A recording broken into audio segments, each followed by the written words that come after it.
Welcome back for another deep dive. This time, we're taking on the concept of mastery. Oh, a fascinating topic. Really is. Yeah.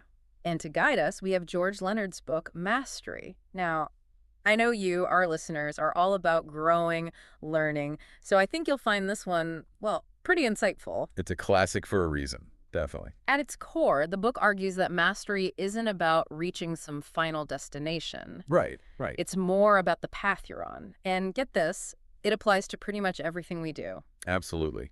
And Leonard really challenges this idea we have, that mastery should come quick and easy. Oh, like it should just happen overnight. Exactly, like some magic trick. Hmm. But he argues, no, true mastery, it's a journey. And it's a journey with plateaus, with setbacks. You got to embrace those. So no quick fixes then? Nope, none whatsoever. Yeah. He actually introduces this idea called the mastery curve.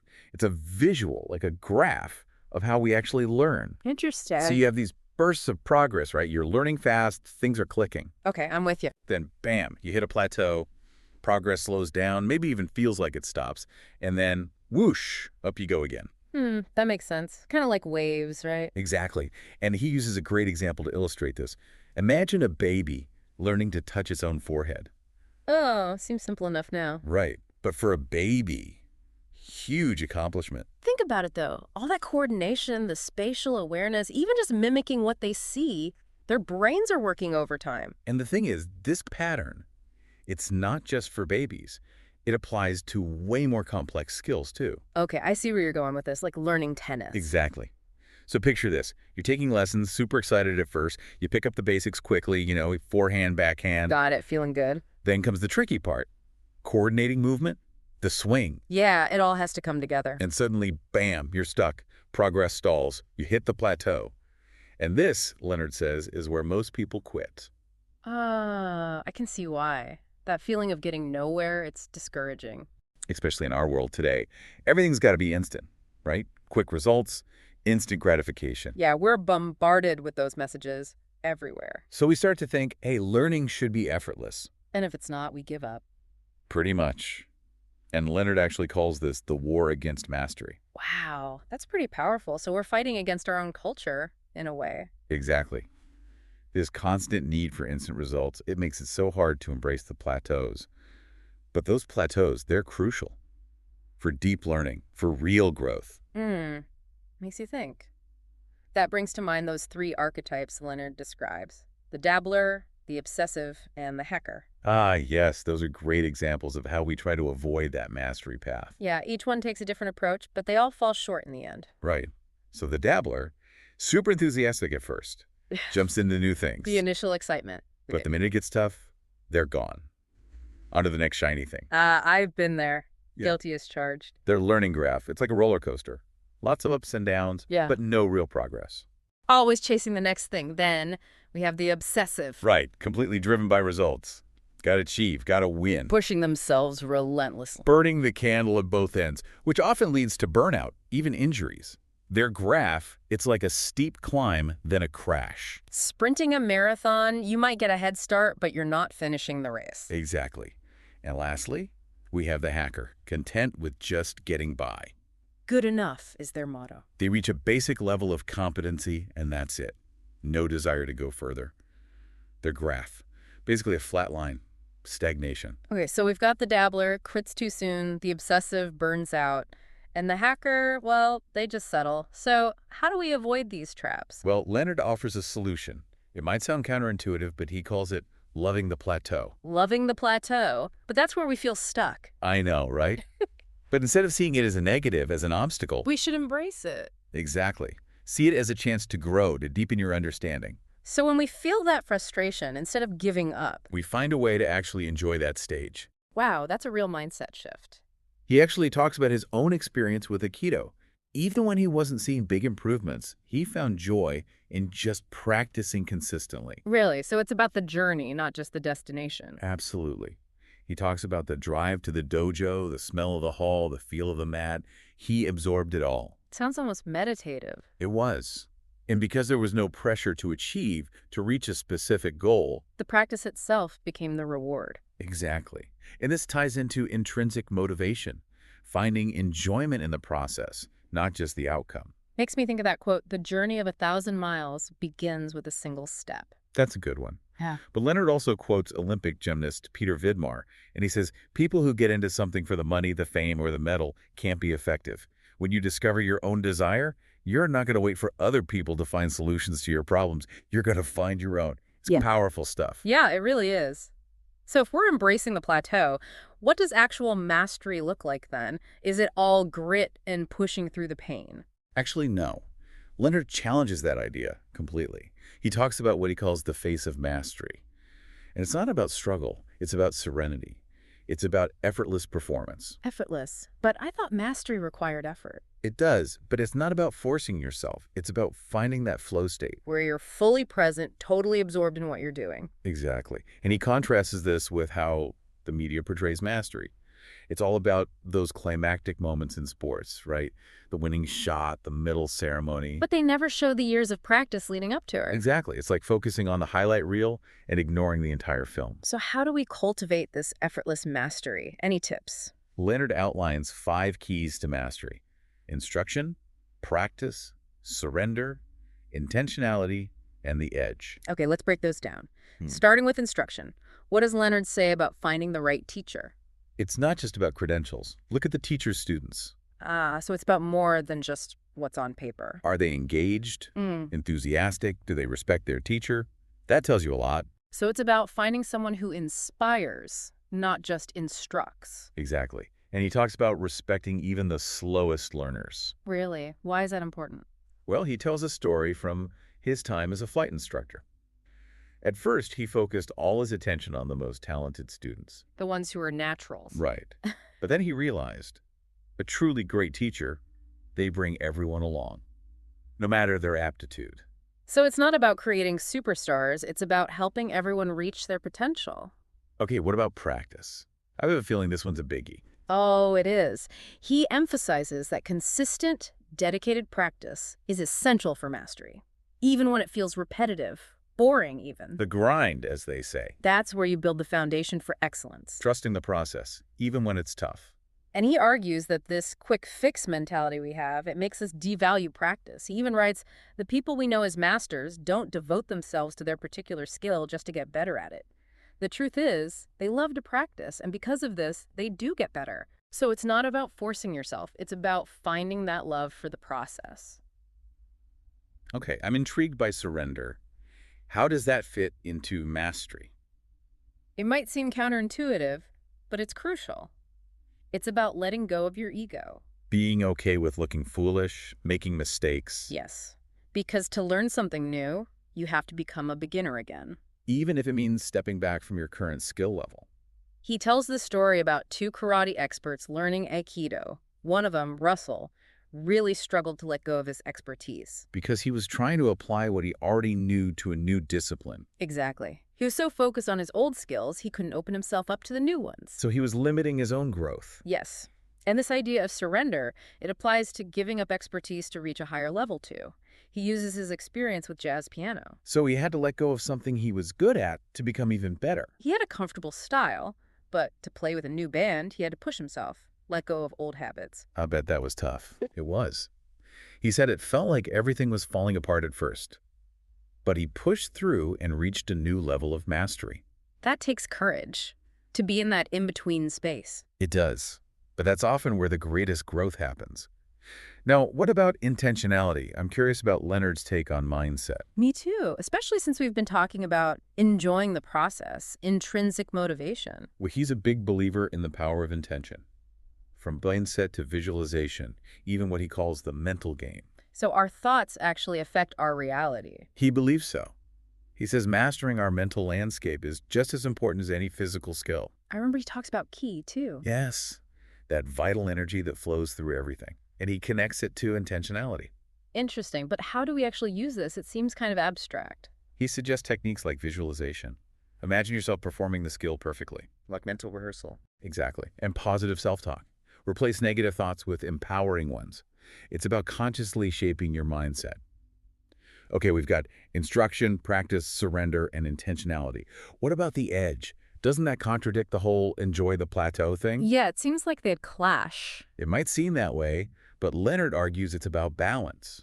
pushing boundaries, taking risks, but calculated ones. So not just reckless abandon, but a solid foundation, then pushing further. He uses Chuck Yeager as an example, Yeah. the pilot who broke the sound barrier. A true master of his craft. Yeager believed in experience, in practice, but he also pushed the limits. He had that balance of mastery and daring, knew the rules, then bent them. Exactly. But the edge isn't recklessness. It's about deep understanding, then using that to explore the unknown. So it's exploration, but grounded in mastery. That's fascinating. And what I love is that Leonard doesn't just talk about this in terms of skills or crafts. He applies it to everyday life, even relationships. Absolutely. The same principles apply to navigating change, maintaining energy. Which are essential for mastery in any area. Without a doubt. Yeah. You know, it's a kind of funny, right? Like our own bodies can sometimes work against us when we're trying to, grow, change. What do you mean? Leonard talks about this thing called homeostasis. Homeostasis. Yeah. It's this tendency our bodies have, our brains even, our social systems, to want to stay the same, like a built-in equilibrium, even if that same isn't, good for us. So it's not just us being stubborn, like there's an actual biological reason we resist change. Exactly. It's like an internal thermostat. Got to keep everything just so. Think about body temperature, right? If it goes too high or too low, we're in trouble. Yeah, that makes sense. So the body has these feedback loops to keep it in a safe range. And the thing is, it's not just physical. This happens with our mental and emotional states, too. Even our behavior patterns. I can see how that makes it hard to break old habits or start new ones. So how does this homeostasis affect us when we're trying to make positive changes? Well, imagine you're trying to start exercising, right? Yeah. After years of being a couch potato, Okay, I'm picturing it. your body might freak out a little. Dizziness, nausea, your heart's racing. It's like your system is screaming, whoa, whoa, whoa, this is not normal.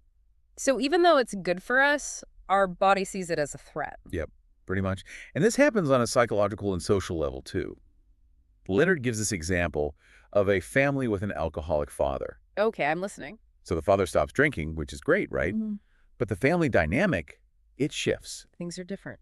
And sometimes another family member will unconsciously create some other problem. To fill that void. Exactly, to maintain that same level of dysfunction. Wow, that's kind of a scary thought. So how do we overcome this resistance to change, especially when we're trying to, achieve mastery? First step, awareness. Expect resistance. Know that those alarm bells are going to go off. So we go into it knowing it's going to be tough. Right. Don't be surprised by the discomfort. It doesn't mean you're doing it wrong. So those negative feelings, they don't necessarily mean we should stop. Nope. In fact, they might mean you're actually making progress. And here's another interesting approach. Leonard suggests negotiating with that resistance. Negotiating. How do you negotiate with resistance? It's about acknowledging it, honoring it even, instead of fighting against it. So instead of saying, ugh, I should be exercising more, which just makes you feel guilty. Right. Try something like, I'm curious to see how it feels to move my body more. Wow, that's subtle, but I can feel the difference. It's about inviting yourself to explore, to experiment, not battling yourself, and make small changes too, not a total overhaul overnight. Baby steps. Exactly. And surround yourself with support. Yeah. People who cheer you on, who get it. Having that community makes a big difference, I think. Oh, definitely. And Leonard also talks about having a regular practice, not just for the skill you're mastering, but in other areas of life too. Why is that important? It creates a sense of stability when everything else is changing. Okay, like a grounding force. Exactly. If you already have something consistent, exercise, meditation, whatever works for you, It provides a foundation. as you're navigating those shifts and challenges that come with mastery. Like a home base you can always return to. That's a great analogy. Yeah. And of course, he emphasizes being a lifelong learner. Yeah, we've definitely seen that theme come up. It's woven throughout his whole approach. Yeah. And it's more than just learning new facts or skills. It's a mindset. Absolutely. Being open, curious, willing to embrace change, seek out new challenges. Seeing everything as a learning opportunity. So we talked about resistance to change. What about maintaining energy and motivation over time? That's a big one. It is, especially for long-term goals. Mm. And Leonard, he offers some really smart strategies. Like what? Well, he emphasizes that we're not machines that run out of energy. Okay, that's interesting. We're machines that wear out from lack of use. So the more we use our energy, the more we have. Exactly. He even writes, most of us know at least one of those prodigies of energy who get far more than their share of the world's work and play accomplished.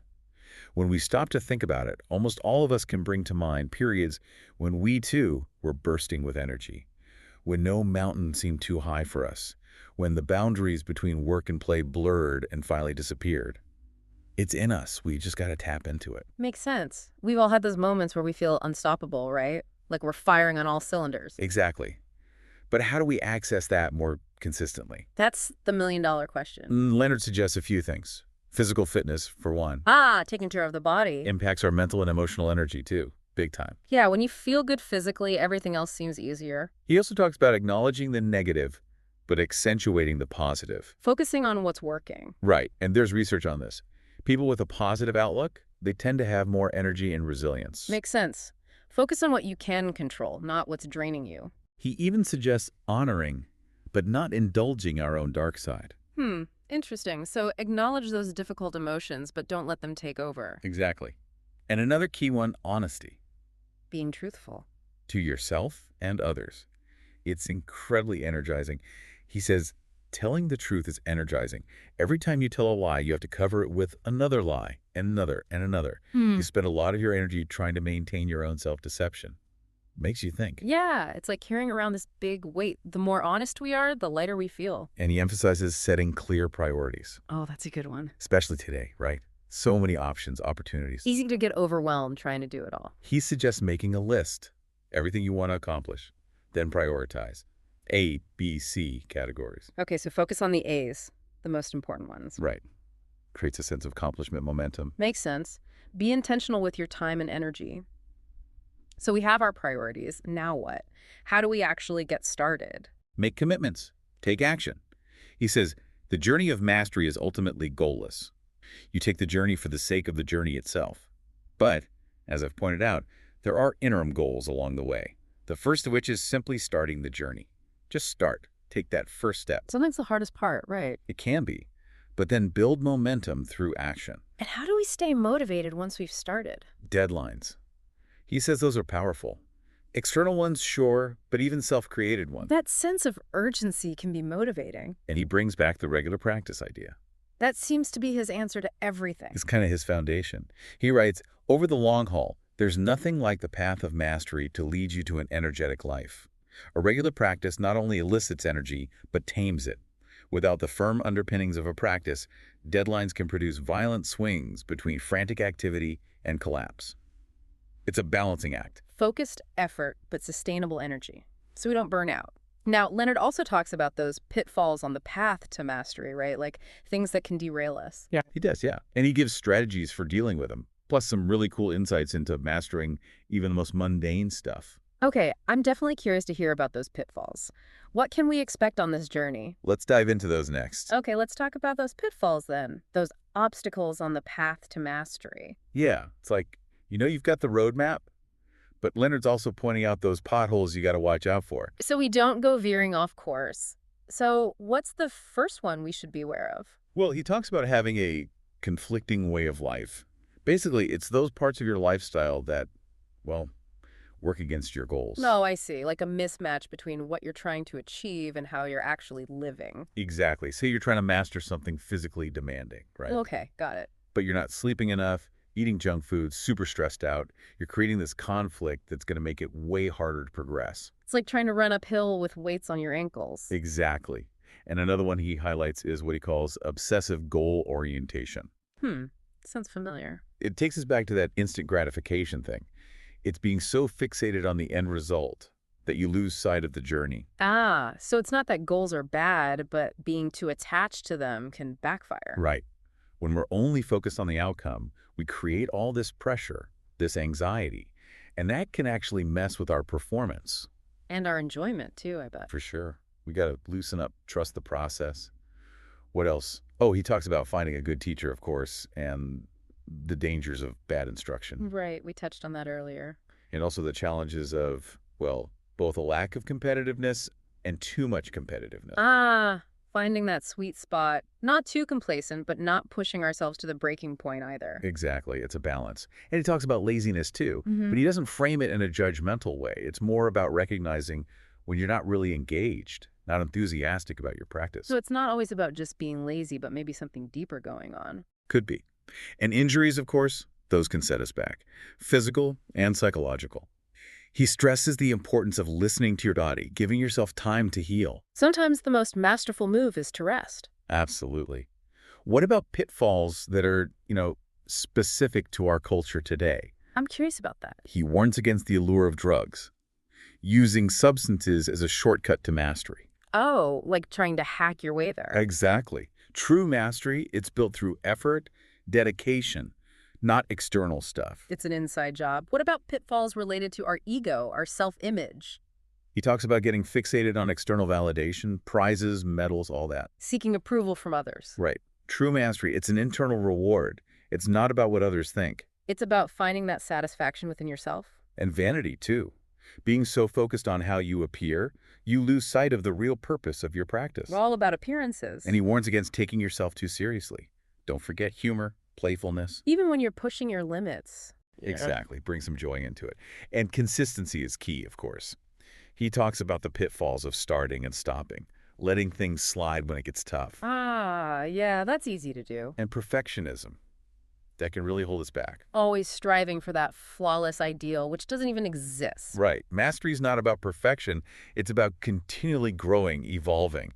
Now, what I find super interesting is that Leonard says we can apply this concept of mastery to even the most, well, mundane things. This everyday stuff. He says, yep, everything we do, driving, cleaning, cooking. Bringing intentionality to those things we usually just rush through. He uses driving as an example. Yeah. Instead of just getting from A to B. Yeah, we're all guilty of that. He says, be present. Pay attention to the feel of the steering wheel, the sounds, the sights. Turning it into a mindful experience. Exactly. And relationships, too. Oh, that's a good one. Same principles apply. Intentionality, practice, surrender, even that edge. Cultivating mastery and how we connect with others. It's a journey, just like any other. Well, this deep dive has definitely given me a lot to think about. Me too. It's like Leonard's given us a whole new toolkit for approaching, well, everything. And he ends the book with a great question. What area of your life are you ready to approach with the mindset of mastery?